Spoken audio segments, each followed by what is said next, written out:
Today I'm going to attempt to beat the Outer Worlds on supernova difficulty without spending any bits. Now this challenge was viewer suggested and it's a game that I'd never played before, which is why it took so long to actually make this video. I'd first have to buy it and play through it to learn the game. I'd been told it was kind of like a Fallout in space kind of thing, so it was something I was definitely interested in, and it's a purchase that I really have not regretted.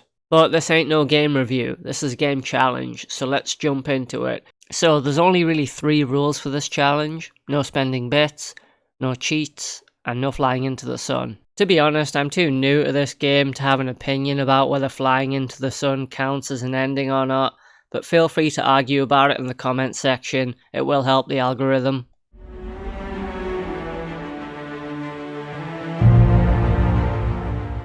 So to start with, I maxed out my intelligence and perception attributes to give myself a nice boost to long gun and stealth skills. Then I gave my ranged and stealth skills a nice 10-point shot in the arm to begin with. For my aptitude, I went with Elevator Operations Specialist, giving me +1 to engineering.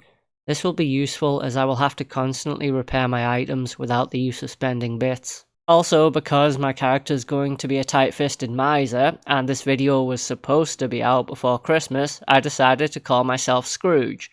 It's now probably the middle of January, so it doesn't really make any sense anymore, but never mind.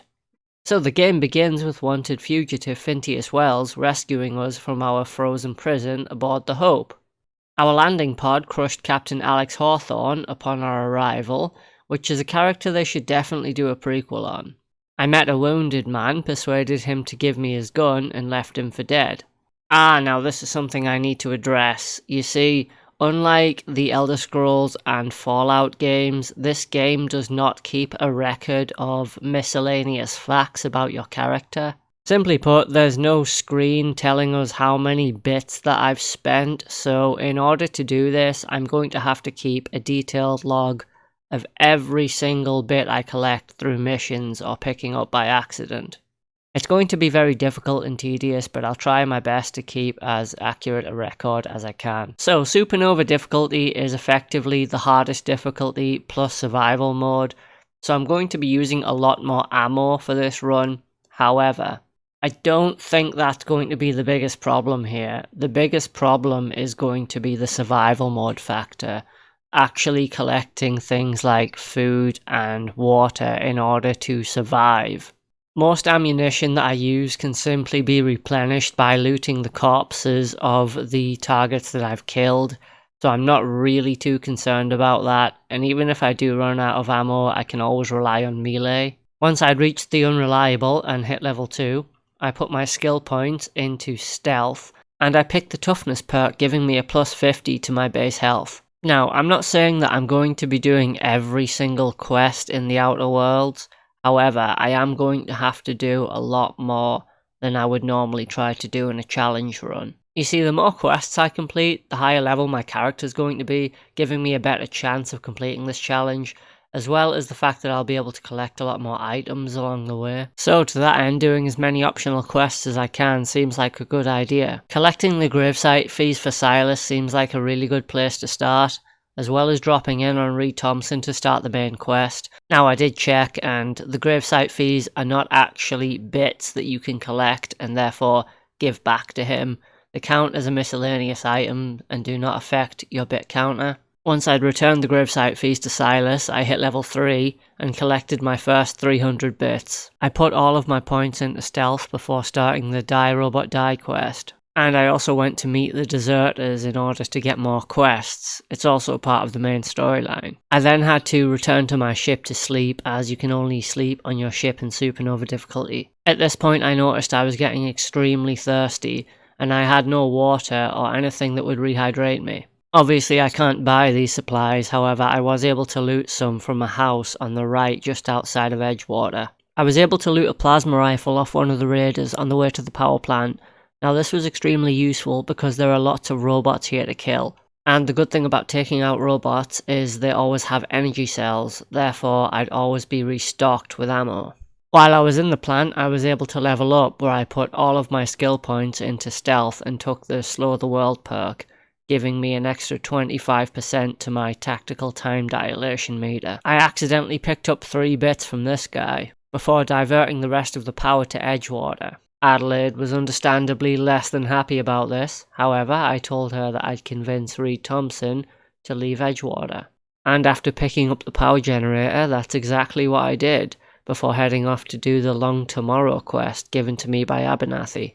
And you know something? The fighting was long and difficult, it really was, but I was able to replenish my ammo from fallen corpses, so it wasn't too bad in that respect.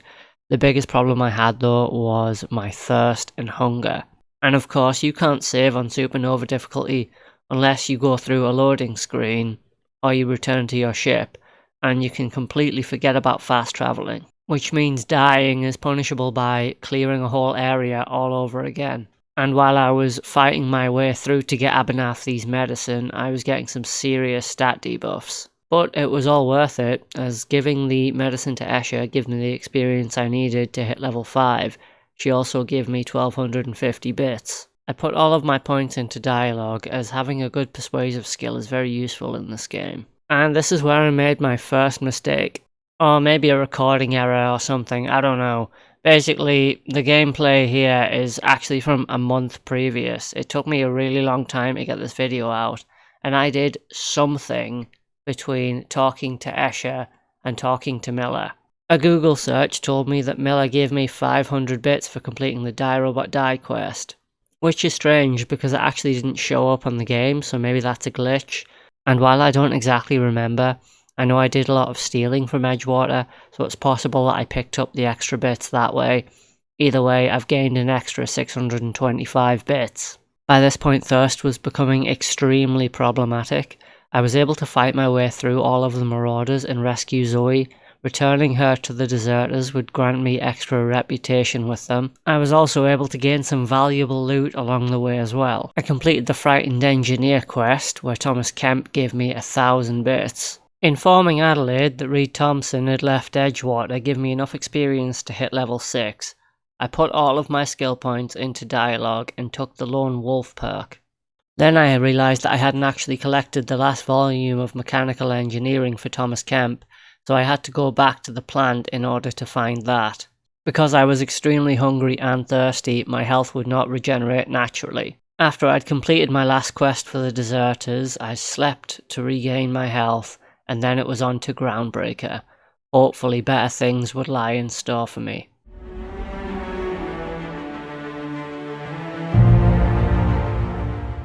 Now that I had restored power to the ship, new rooms were available to me, one of which contained several non-alcoholic drinks which I was able to consume in order to get rid of my thirst for the time being. Then after a good sleep and making sure I was well stocked, it was time to head out to the Groundbreaker.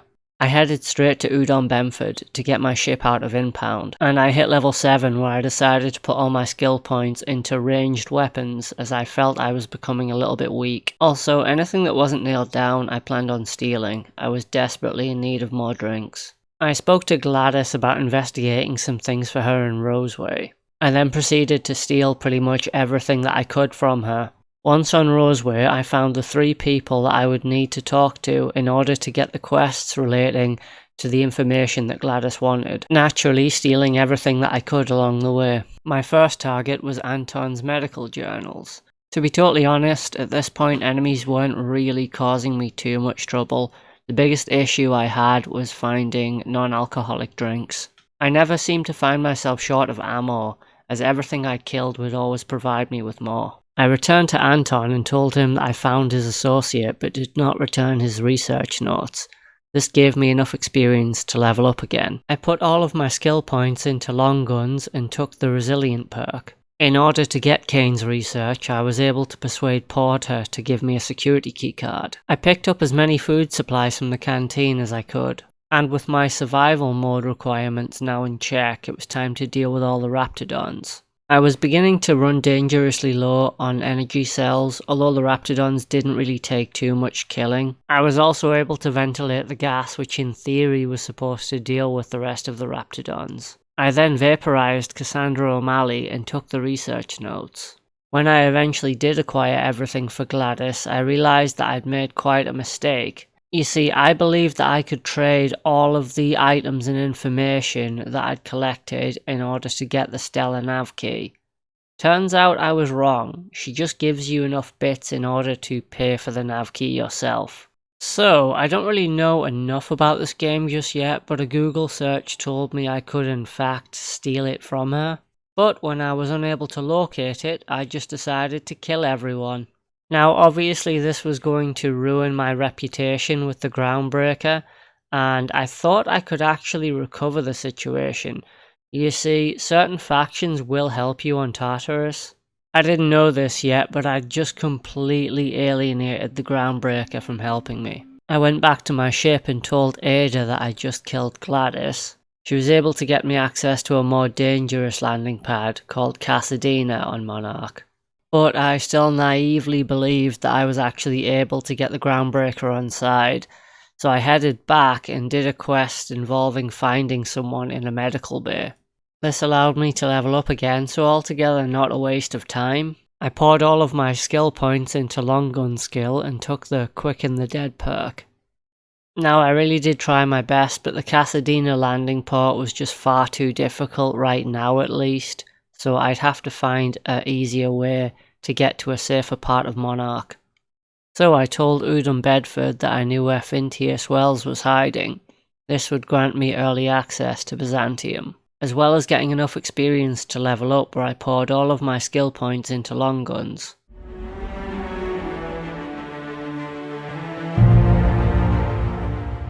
Once I'd arrived on Byzantium, I headed straight to the Adjutant, where I gained enough experience to level up yet again. This time, I decided to put all of my skill points into Sneak, and I took the Soliloquy perk, giving me plus 10 to my dialogue skills. I spoke to Sherman Bradshaw, who gave me the Demolished Woman quest. I then found her and allowed him to kill her, which let me level up again. I once again poured all of my skill points into long guns, before returning to Sophia. Now that I at least had her attention, she was willing to listen to me about the location of Fintius Wells. I received a mission from Dr. Wanda to check up on the progress of Captain Erin. At this point, I still naively believed that I could get the Groundbreaker on side, so doing this mission seemed like a good idea. I had a powerful weapon and my ammo was always replenished by my fallen targets, so that really wasn't a problem. Completing the quest, I returned to Dr. Wanda, where I leveled up again. I poured all of my skill points into Sneak and took the Pack of Pack Mules perk. I then proceeded to steal everything I could from the Groundbreaker. I was getting dangerously low on food and water supplies. Because I now had a very respectable sneak skill, I was able to relatively easy steal quite a lot of supplies from the local shops. I then planted the tracking signal on Fintius Wells' orbital lab before returning to Adjutant Sophia and getting my stellar nav key. This in turn allowed me to level up again. Doing these missions was really helpful as it was getting my levels up super quickly. I poured all of my points into my stealth skill. Now I had safe passage to Monarch. Also, I could now work for Sublight.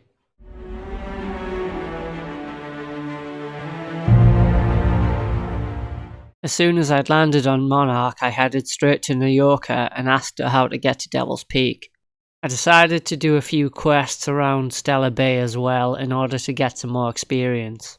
This guy gave me some water, which was really useful. However, I'd have to find a way to get him back to work. I also began looking for a man named Braxton. Speaking to Laura gave me the information and experience I needed. I leveled up again. I put all of my skill points into Hack and took the Reaper perk. I also began acquiring as many supplies around Stellar Bay as I could. I then stole Caleb's retirement fund, reported back to him, before reporting to Velma to complete the quest.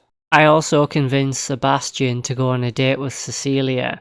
She gave me 375 bits for this, which, to be honest, is a little bit sad. I told Sanjay that I'd head to the arms building and find all of the records on him and promptly delete them.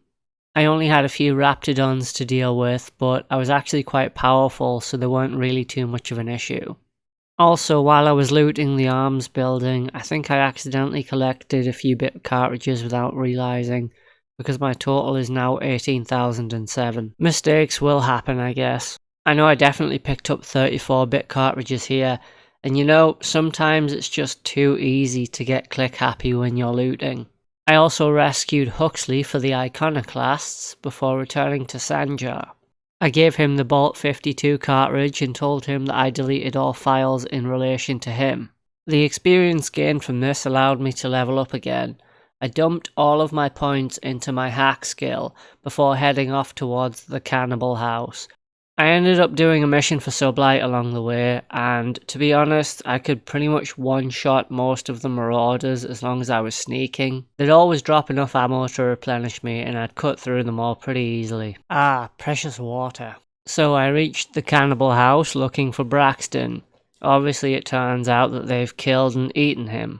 I lied to them and told them that I could bring them more victims in order for them to let me out and complete the mission. I returned to Velma to complete the Secret People quest. She gave me 625 bits, and then I convinced her to give me Grimm's poster. Grimm in turn also gave me 625 bits. Then I headed to Amber Heights, home of the Iconoclasts, and convinced Tucker to return home. Now I know normally it makes a little bit more sense to head to the radio tower before you meet the leaders of both factions. However, I decided to go and meet the leader of the Iconoclasts first. And my reasoning is pretty simple. There is no fast travel in supernova difficulty. In short, this means you really do have to just get things done while you're there. I did the odd mission here and there for the Iconoclasts and Sublight.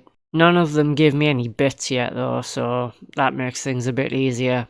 Talking to Catherine allowed me to hit level 18 where I maxed out my long gun skill, and I picked Harvester as my perk. I then decided it was time to head to the Monarch radio tower. This in itself caused me a lot of problems. You see, the Mantisaurs are, for lack of a better word, insanely overpowered.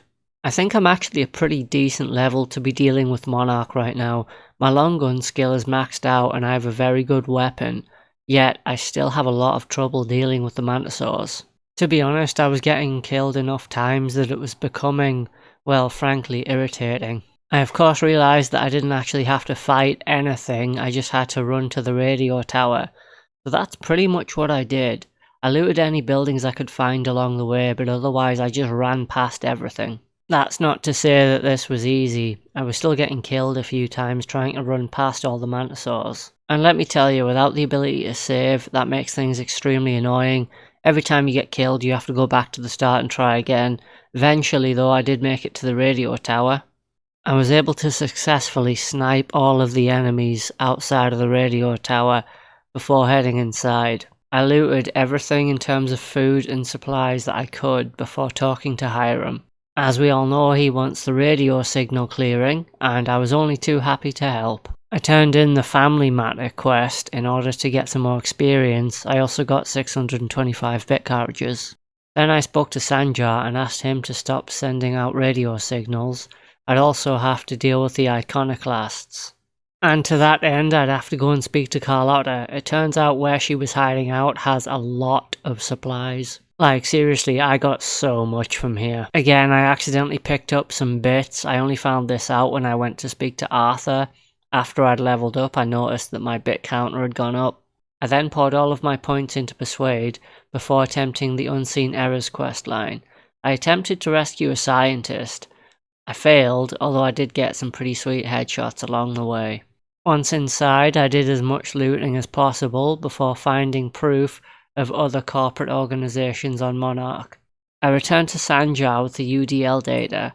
Now that he was happy, it was time to deal with the Iconoclasts. Now, it's worth mentioning that pretty much from here on out, I'd have to shoot my way through most of Monarch. However, I was now strong enough to actually do this, so I wouldn't have to run away from things anymore. I also found a hunting rifle Ultra while fighting, which was pretty cool. Graham asked me to go and fix the printing press, whereas Zora seemed to care more about her soldiers. To be totally honest, dealing with the Raptidons inside was pretty easy sport, and once again there was an absolute metric ton of supplies for me to take. When rescuing Zora team, I actually couldn't deal with all the Raptidons on my own, so my plan was to essentially aggro the Raptidons towards Zora team, They're extremely overpowered and cut them down without any issue. I don't know if it's down to my higher level, but the amount of ammo I'm finding is up. And by helping the iconoclasts, I've been able to silence their radio signal. This gave me a fair bit of bits, but it also allowed me to level up. So I did actually level up here, but then the game crashed, so it wasn't actually until I was on my way back to the Monarch radio tower that I realised I hadn't distributed my points yet. The good thing now though was that I was actually strong enough to deal with everything, both Mantisaurs and Raiders. See, I hadn't worked this out, but apparently Mantisaurs have a weak point. Don't get me wrong though, I was getting killed quite often. And getting killed with no save means going back and doing the whole thing again. Really did take a long time. Like I say, as I was shooting my way through to Radio Monarch, I realised I hadn't distributed my skill points. I poured all of my points into Persuade and took the Pack Mule perk. Since I wasn't selling anything, I was really becoming over encumbered quite easily. And after returning to Hiram, that should have been Monarch complete. Except, well, my lack of understanding of this game caused me to waste a lot of time. You see, after one of the board gunships goes down, you get the opportunity to take its weaponry and give it to MSI or the Iconoclasts. Now, I do know that there's a way to get peace on Monarch where both factions will help you. However, I had already messed this up during a previous quest and I didn't even realise it yet. First though, I knew I wanted to get Sublight on side, so I completed the Space Crime Continuum quest. Nothing really too challenging, just a few auto-mechanicals and a couple of Raptidons. Sorry, not Raptidons, Mantisaurs. Now that I knew about their weak point, killing them became so much easier. Once I'd siphoned all the gas, I returned to Lilia before she gave me another mission. My next mission was the Ice Palace, in which I had to travel to HRS 1084. Once the UDL gunship appeared, I was able to use my persuade skill to convince him that the adjutant wouldn't be too happy if he was snooping about in my affairs. However, I did still have to shoot my way out past the auto-mechanicals. Once I'd returned to Lilia and turned in the quest, I now had Sublight on side. It also allowed me to level up again where I put all of my points into persuade.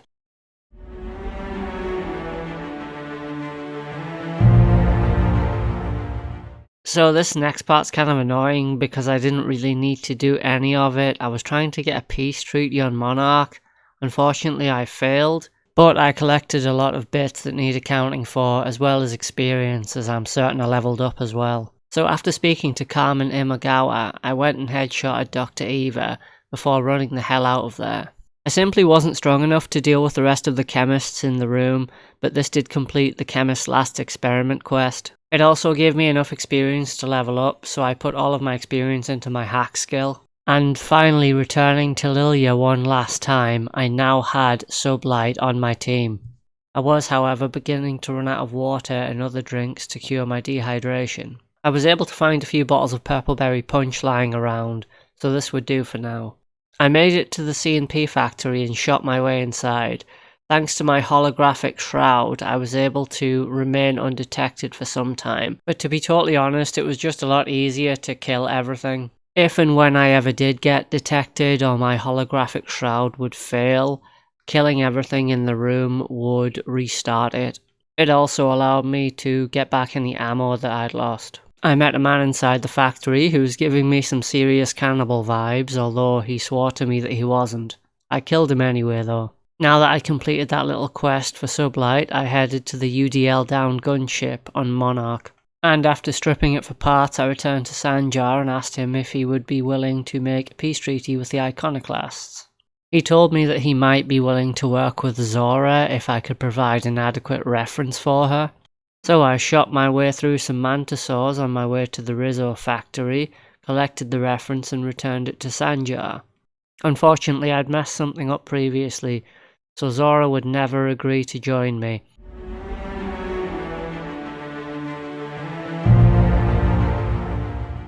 Once back on Byzantium, I convinced Olive Tate, a member of the Postal Service, to give me Minister Clark's package. Once inside, I spoke to Minister Clark, and it seemed like we were on the same page in a lot of ways. My main objective now was to steal the gas for Fintius. I managed to convince Caroline to give me access to the first restricted area. However, once I got into the lab where the gas could be found, I could use my holographic shroud. Except the first time I did this, I didn't have a holographic shroud. Realising my mistake, I pickpocketed a UDL identity cartridge before heading back to the lab to try again. This made things so much easier, as now, whenever I got caught, I could just convince them using my high persuade skills to let me go. This would reset my holographic shroud as well.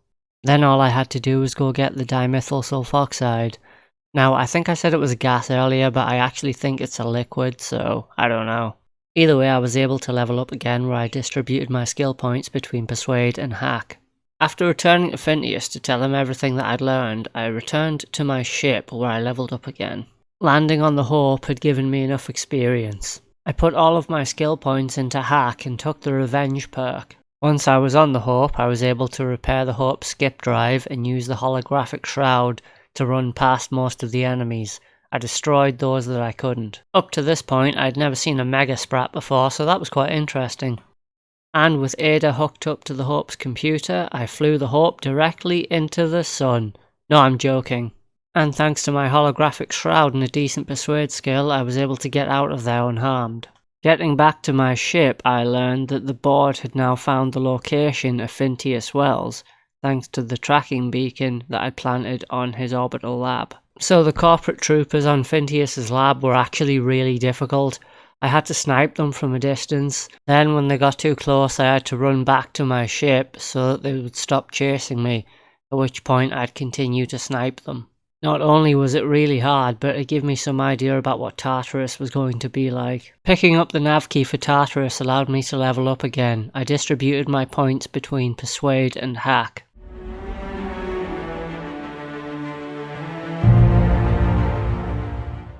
Now that I'd passed the point of no return and was on Tartarus, I managed to use my persuade skill to convince one of the captains to give me a security password ID cartridge for Labyrinth. So the first area was simply a case of using the holographic shroud and persuading anyone who caught me to let me go. Pretty straightforward so far. And for the next area, whilst I did have a holographic shroud, Sublight showed up to help me. Neither of these things stopped me from dying though.